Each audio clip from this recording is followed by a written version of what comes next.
अस्सलाम वालेकुम। तो अभी हम रेशो वाला सॉल्व करेंगे। रेशो वाले में जो क्वेश्चन नंबर 2 है, find the value of a ratio 406 ratio 25, और नीचे है given that 5b ratio 8 is equal to 2 ratio 5, find the value of B.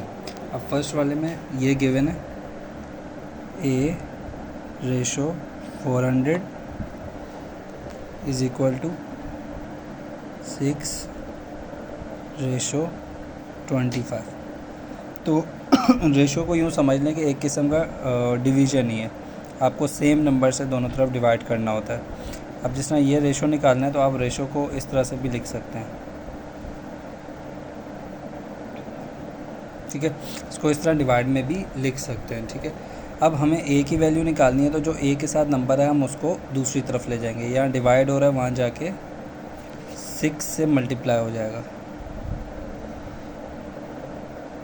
25। अब जो कटिंग हो रही है उसको कट कर देंगे, जिस तरह ये 25 है, और ये जिस भी नंबर के आखिर में 0 होता है और 5 होता है, ये 5 के टेबल में लाजमी आते हैं।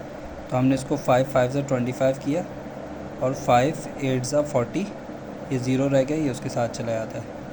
देन अगेन देखें, इसके आखिर में 0 है और इसके आखिर और ये 5 है, तो ये आएगा 5 1 ज़ा 5, 5 1 ज़ा 5, यहाँ से 3 जो है वो यहाँ कैरी गया, ये हो गया 30, 5 6 ज़ा 30। तो हमारे पास 6 बचा और 56 बचा। तो हम इसको आपस में मल्टीप्लाई करवा लेंगे। 6 6 ज़ा 36, 6 3 कैरी, 6 5 ज़ा 30, 30 और 3 33। तो हमारे पास ए की वैल्यू आ गई 33। इसी तरह सेम जो है वो इसका पार्ट बी होगा। पार्ट बी जो है उसका वो गिवन है 5b ratio 8 is equal to 2 ratio 5। सबसे पहले आप इसको डिवाइड में लिख लें, 5b divide by 8 is equal to 2 divide by 5।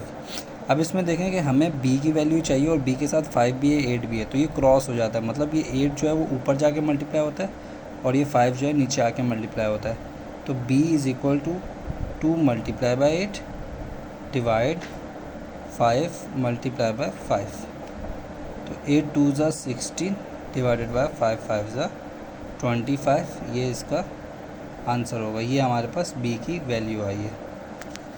अब इसमें क्वेश्चन नंबर 3 देखें, given that 2x upon 5 is equal to 3y upon 8, ठीक है। अब आपको फाइंड क्या करना है, आपको x रेशो y फाइंड करना है, मतलब x और y की फाइंड करनी है वैल्यू। अब अगर आप इसको गौर से देखें तो अगर हम ये चाहें कि ये x रेशो y, तो ये इस तरह से भी आ सकता है, मतलब इस तरह लिखें या इस तरह लिखें एक ही बात है। लेकिन हमारे पास क्वेश्चन में आमने सामने गिवन है, तो हम सबसे पहले क्या करेंगे कि ये जो y है, अभी ये 3 यहाँ मल्टीप्लाई हो रहा है y से, तो y यहाँ मल्टीप्लाई हो रहा है, वहाँ जाके डिवाइड हो जाएगा। तो हमारे पास आ जाएगा 2x अपॉन y, और जो नीचे वैल्यू है वो मल्टीप्लाई हो रही होगी उससे 3 अपॉन 8, मतलब हम y को यहाँ मूव करवा दिया, ठीक है। अब सेम जो हमने पिछले क्वेश्चन में किया था कि यहाँ पे जो दो नंबर, क्योंकि जो भी वेरिएबल आपको फाइंड करना होता है आप उसको अकेला करते हैं, तो इसलिए ये जो दो वेरिएबल यहाँ मल्टीप्लाई हो रहे हैं, आप इसको क्रॉस में दूसरी तरफ ले जाएंगे, क्योंकि ये ऊपर मल्टीप्लाई हो रहा है तो ये उस तरफ जाएगा, तो ये डिवाइड होगा, लेकिन 8 से मल्टीप्लाई होगा। तो ये जब नीचे जाएगा तो ये 8 से मल्टीप्लाई हो जाएगा, लेकिन उसूलन जो है वो यहाँ से मल्टीप्लाई में था, तो यहाँ से वो नीचे की तरफ मूव होगा।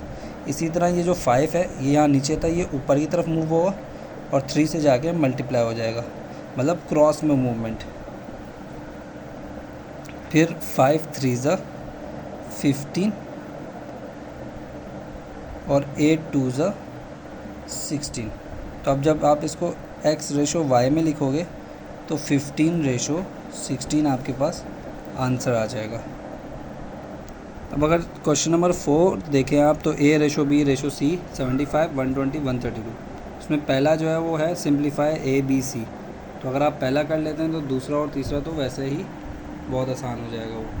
तो पहले में उन्होंने कहा है सिंप्लीफाई ए बी सी, तो हमने देखना है कि कौन से टेबल में आएंगे। पहली बात तो ये है कि किसी भी इवन नंबर के टेबल में नहीं आ सकते, क्योंकि ये 2 है, ये 0 है और ये 5 है, तो ये दोनों तो आ सकते हैं लेकिन 5 नहीं आ सकता। तो हमें किसी ऐसे नंबर से देखना है जो कि ऑड नंबर हो। तो अगर हम ये देखें तो 3 4 ज़ा 12, 0 आ जाएगा 7, तो ये 3 के टेबल में आ रहा है।